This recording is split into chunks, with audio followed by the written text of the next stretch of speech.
Long time no see, comment vous allez?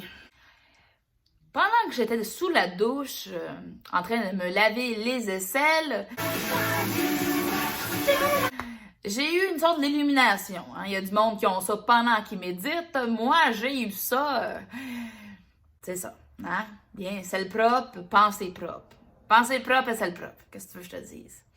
Et là, j'ai réalisé comment, depuis les derniers mois, je suis en train de devenir complètement folle. Tu sais. Qu'est-ce que je peux faire pour t'enlever?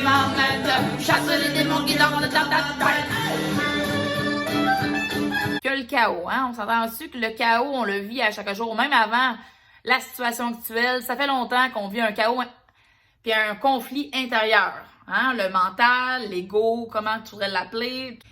Et là, avec l'annonce des derniers mois que tout est fermé, donc côté culturel, pas le droit de voir ses amis, toute cette espèce de restriction.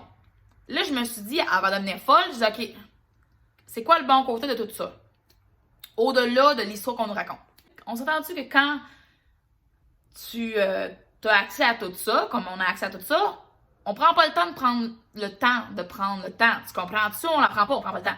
On prend pas le temps de voir à l'intérieur de soi, hey, ma relation avec mon amoureux ou mon amoureuse, c'est pas super cool. Ah, la job, je l'aime pas tant que ça. Hey, le projet que ça fait des années que je remets. Peut-être qu'il faudrait que je le fasse encore plus profond. Ouais, mon système de croyances, puis mes peurs, puis ce que je crois que je mérite. Puis voyons, je suis qui, moi, comme personne? Qu'est-ce qui me définit? Ben, toutes ces grosses questions existentielles-là, toutes ces prises de conscience-là, peuvent pas exister ou on peut pas prendre le temps de prendre le temps. T'as comprends-tu? Si chaque fois, ben, tu t'en vas prendre un verre avec tes amis, tu t'en vas te divertir, tu t'en vas oublier que ta vie n'est pas celle que tu aurais envie, que tu n'es pas super satisfait, puis que ton bonheur intérieur ben, dépend de l'extérieur. Puis la liberté, là, ça commence par notre liberté mentale. Plus qu'on relâche des systèmes de croyances, des pensées négatives, des pensées limitantes, qu'on relâche notre histoire personnelle qu'on retient depuis tellement longtemps, ben là, on devient de plus en plus libre.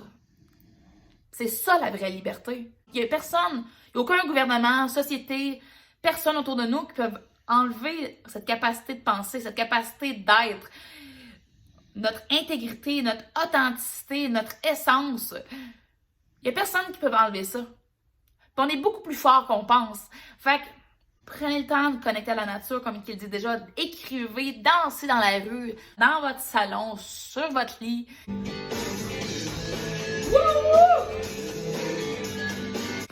Dites au monde que vous les aimez, pardonnez ceux que vous avez besoin.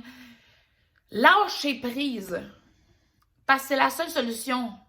Soit que vous devenez fou, puis continuez à nourrir l'histoire, ou soit que vous vous élevez de l'histoire qu'on vous raconte, puis vous prenez le temps pour vous. Puis je peux vous garantir que la paix intérieure, là, en ce moment, et le bonheur, là, vaut tout l'or du monde. Puis je vous garantis que si vous faites ça, là, pour vrai, là, ça va bien aller.